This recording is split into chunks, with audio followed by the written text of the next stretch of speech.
let's recap. All right. When a spring is hanging with no mass, we say it is in the equilibrium position. Hooke's law, which parallels y equals mx, is F equals negative kx, where F stands for the force applied, k is called the spring constant, and x is the displacement from the equilibrium position.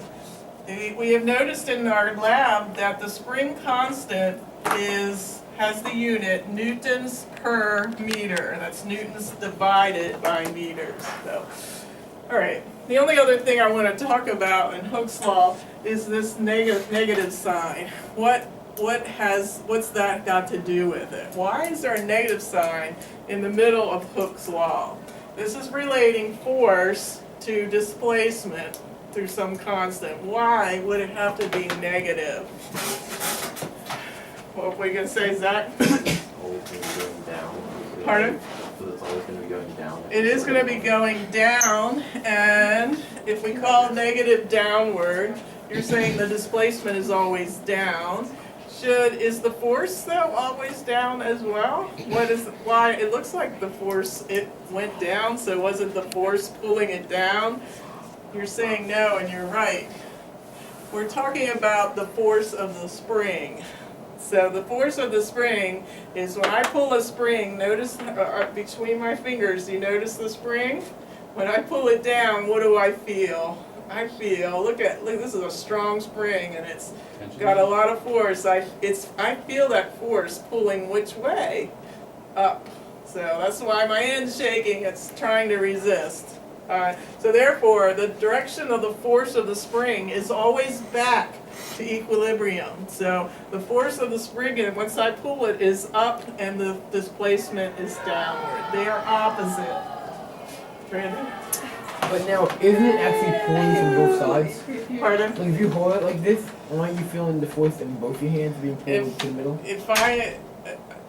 I'm not counting, if I had my hand here, but I'm just hanging it from a ledge or something. So don't look at my hand, so. But isn't it still pulling that down with the same amount of force? The force that this, if it was a hand, would be feeling is from the weight. It's not from the spring. So the force of the spring that goes beyond equilibrium is up.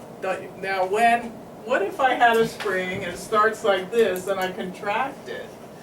So if I take this spring and I contract it, where would the force of the spring be then?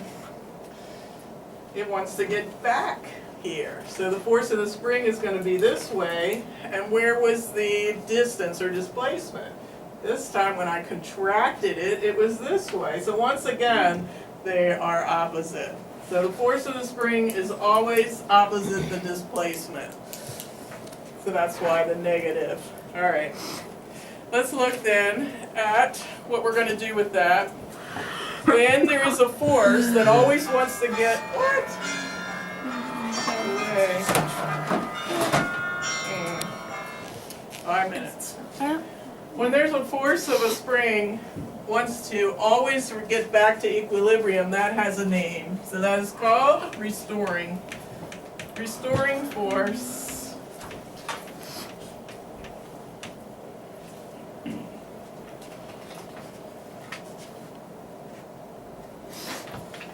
And we'll define that as a force directed toward the equilibrium position.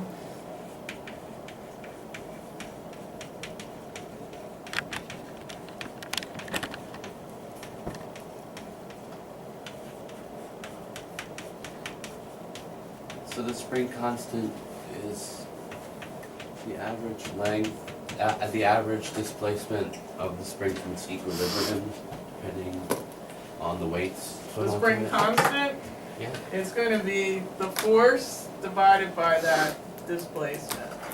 So it's going to be both of those, the spring constant. But it's the average. It's the average displacement of the spring from its equilibrium across all of its different weights. Yes, across all the different weights. It is. All right. Which happens to also be Newton over meters. Right. Newtons per meter. Very good.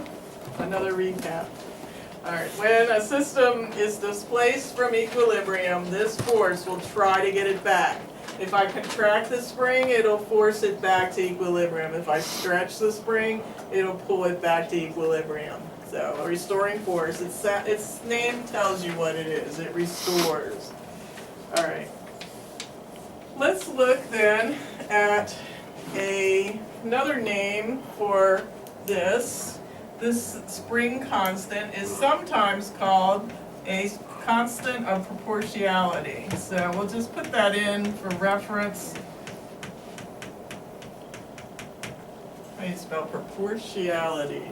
Proportionality. Anyone? Is that right? Proportionality? How do you spell it? No. Spelling is you're not right. Yeah. Proportionality. I think that's actually right. All right, proportionality. The constant of proportionality. And the only reason I bring that name to your attention is when you have a constant that relates to variables, it is a proportional thing. So as this side gets larger, what happens to this side? It gets larger if you're ignoring the negative. If you're thinking of negatives, it would get smaller.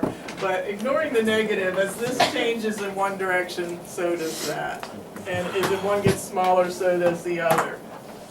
So, again, that tells us that a spring with a very large spring constant is going to be difficult to move, and a spring with a very small constant will be easier to move. Let's do a problem using Hooke's law in the 2 seconds that we have left. Draw a spring. It's hanging from a platform of some kind, and it is free hanging. Draw that spring. Next to it, we're going to do another picture. This time the spring has been stretched by a weight, or a mass, 451 kilograms.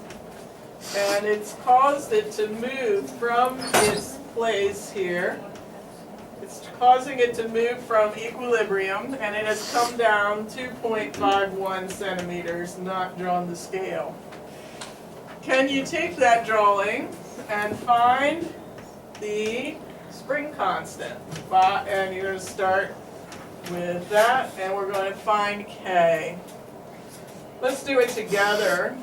To remind me from lab, MM, how did we change kilograms to force? There's a problem. We're already in kilograms. We're already in kilograms. Oh. All right, we're going to put that thought on hold, and tomorrow when we come in, we weren't too far from being finished. All we had to do is finish that problem and do 2 like it, so we'll pick it up there tomorrow. So, those in video land, have a good day, over and out.